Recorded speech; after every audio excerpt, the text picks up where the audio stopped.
Hi everyone, my name is Dr. Scott Schell, and I'm a specialist in the Germanic languages. I have a PhD in Germanic linguistics from UC Berkeley, an MA in linguistics from Wayne State University, and a BA in German.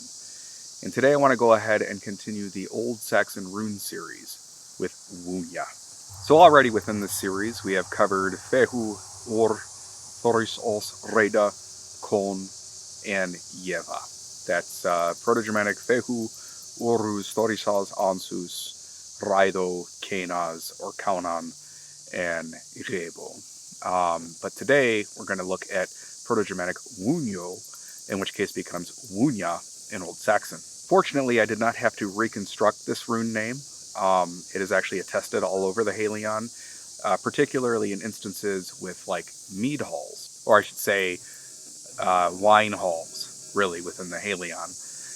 Because the word mead, surprisingly, isn't actually attested in the corpus. But of course, that doesn't mean that they didn't know mead. It's just, again, it's a very small corpus, so we'll get what we can get. In which case, beer also isn't even attested. It's just wine. But really, when this word is used, it's used for like these earthly pleasures of joy and delight. And typically within this mead hall or wine hall, you have, friends getting together, really the nobility getting together and celebrating victories, boasting. We have, instances of speeches, sumble, essentially. And so it's very important to note, though, that this word is attested in the context of being in a mead hall or a wine hall where everyone is just enjoying themselves. So the Old Saxon word for an alcoholic beverage is really, of course, it's wine, wien, but we know that this comes up from the south, right? From the Romans, from the Franks introducing it to the north, and this drink is associated with the nobility, which is why this word is so widely attested in the Halion, because we're dealing a lot with the noble class in the Halion. Commoners like myself, we're probably drinking mead and beer, but in the Halion, of course, it's the nobility who's drinking the wine. But in the Halion, we actually have another word that's used for alcohol, and this is leith. This is just simply a fermented fruit beverage. So, they weren't so taxonomical back then. It's just kind of like throw a bunch of fruit in a vat, let it ferment, and that's going to be our alcoholic drink, and that's essentially what we get for the word leith. And so I believe, leith here is tied to the concepts of immortality. I know you might be a little surprised for me to say that, but the drinks we have now, the alcoholic beverages now, are meant to serve as some sort of like sensory numbing depressant. But the drinks back then were made to literally awaken your mind. And we see that in the Halion. We see that specific text or that specific passage that tells us that. So I believe that leith is something closer to like the mead of poetry, or halma in the Iranian tradition, or soma in the Hindi tradition, or even nectar in the Greek tradition. And in which case, nectar itself even means to overcome death.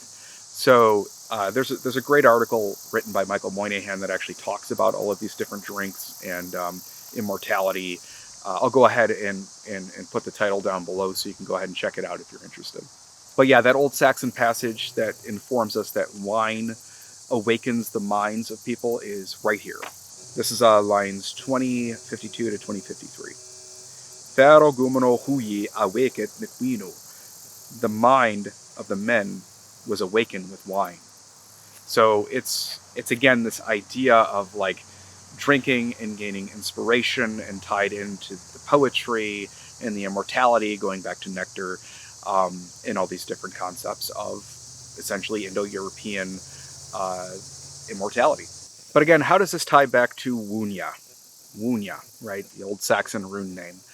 The idea is that this wunjō is experienced in this mead hall, and you are all inspired. Your minds are awakened. You are out having fun with your friends, but again, it's not this sensory numbing depressive agent like we have nowadays. It was more of an experience of joy and delight. And that's how we should really look at wunjō in the context of Old Saxon and the Halion. So this concept of joy is really also tied into the afterlife in a sense as well. When we look at wunjō, that's proto-germanic wunjō, which is related to proto-germanic wunjō. It's just that wunjō is the word for pasture and wunjō is the word for joy. But these words, like I said, are actually related. They're called ablaut variants of one another. This is just like saying the word sing and song are related because, you know, it's just the root vowel that's changing, but essentially we know that it's the same word. It's related to that. You know, the words are related to one another. And so what we end up seeing is the word wunjō in Gothic, for example, being the word to gloss for paradise. So as a pasture, right? So where you're eternally happy, enjoying the beautiful weather, right? Of these beautiful green pastures. And that essentially ties into Folkvanger, right? In the Old Norse sources. And that also ties into Old Saxon Heavenwang, which is heaven meadow or heaven pasture. So I guess what I'm trying to really hit home with here is that wunjō, as in the rune name, meaning joy or delight, is also directly related to wunjō, which is a green pasture or a meadow. So those two things are connected to each other hand in hand. And in fact, in modern German, when we say the word May, as in the month of May, it's Mai. Any German will tell you it's Mai. But the thing is that there are also two other words used for the month of May. One is Vollermonat, which is joy month. That's kind of interesting.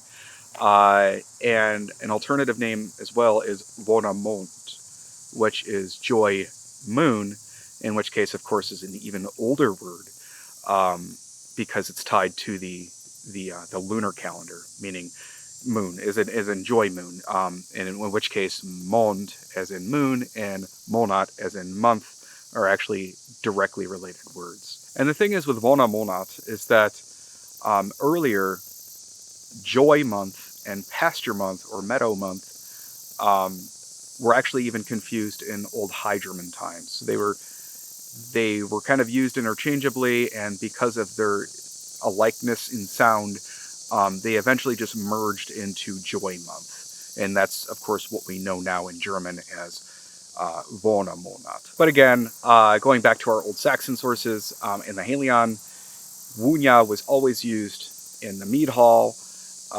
when there were speeches that were given, there was gift giving going on, there was hospitality, and there was also, you know, this hierarchy of the lady with the mead horn passing the horn around to people. So just keep that sort of Germanic imagery in your head when specifically thinking about Old Saxon wunjō. But of course, while this word is used specifically for the warriors in the drinking hall, it can just mean a general concept of delight and joy, as we see in the Old English rune poem. So I'll go ahead and actually read that for you right now. It's going to be from the rune poems, A Reawakened Tradition, in which case it has fantastic translations of these runes. Joy is born by him who knows a little of woes, of soreness and sorrow, and himself has bounty and bliss, and plenty of strongholds too. Alright, so that's all I have for you today. Just a short video on the next Old Saxon rune name, in which case is wunjō. And again, we now have Fehu, Or, Thoris, Os, Reda, Koln, or Cain, Yeva, and now wunjō. So that is the very first row of the Old Saxon rune names.